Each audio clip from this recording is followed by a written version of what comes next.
Պարոն Փաշինյան, խաղաղության պայմանագրի հետ կապված կարծես թե նախաստորագրումից հետո օրը հստակ չի, երբ կստորագրվի, բայց իրան զուգահեռ Ադրբեջանի նախագահը կոշթորետորաբանություն է գործադրում, Սևանն անվանում է Գյոչա, Վարդենիսը Բազարկեչար, խոսքով ո՞նց եք պատրաստվում խաղաղություն ստորագրել մի երկրի հետ, որ դեռևս շարունակում է կոշթորետորաբանությունը, չհաշված, որ ունենք նաև գերիներ Բաքվում։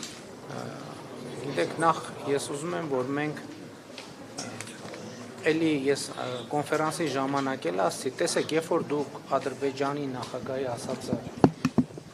ինձ ուղղված հարցի մեջ դնելով սխալ եք ձևակերպում,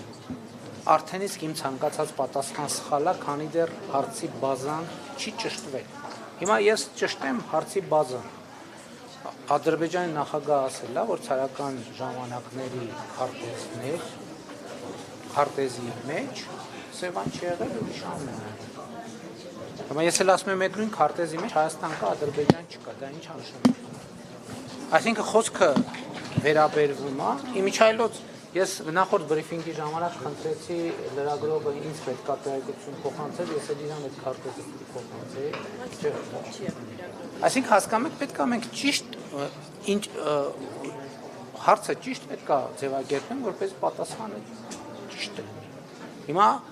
Ադրբեջանի նախագահն ասել է, չգիտեմ, որ թվի քարտեզում Սևան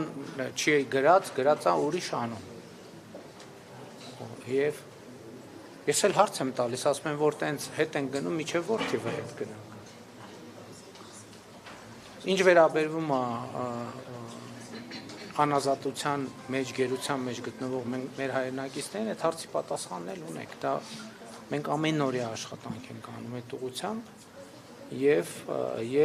ես եթե կա տեսակետ, որ պետք է այդ խնդիրը լուծվի, որ խաղաղության հարցը լուծվի, ես էլ ասում եմ, ինչքան բարենպաստ լինի միջավայրը Հայաստան եւ Ադրբեջանի միջեւ, այդքան ավելի հեշտ կլուծվի նաեւ այդ հարցը։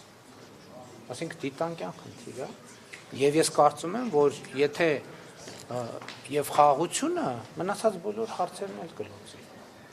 Շատ հարցեր կլուծի։ Այսինքն այն անկալումը, թե մենք պետքա բոլոր հարցերը լուծենք, հետո նոր լինի խաղաղություն, խաղաղության համաձայնագիրը, կարծում եմ, այդտեղ էլ բացարձակ չի։ Այսինքն դա պրոցես է, կենթանի պրոցես է, հիմա էդ էլ ճիշտ չի ասել, այսպես պետք է անենք, այդպես, որովհետև եթե այդ տրամաբանությամբ առաջնորդվենք, այս կետին չէինք հասնի։ Այսինքն խաղաղության այս կետին չէինք հասնի։ Հենց դրա համար է, որ մենք փորձում ենք հնարավորինս ճկուն մոտեցումներ ցուցաբերենք, այնպիսի ճկուն մոտեցումներ, որ տվյալ պահին մաքսիմալ համապատասխանում են Հայաստանի պետական շահերին։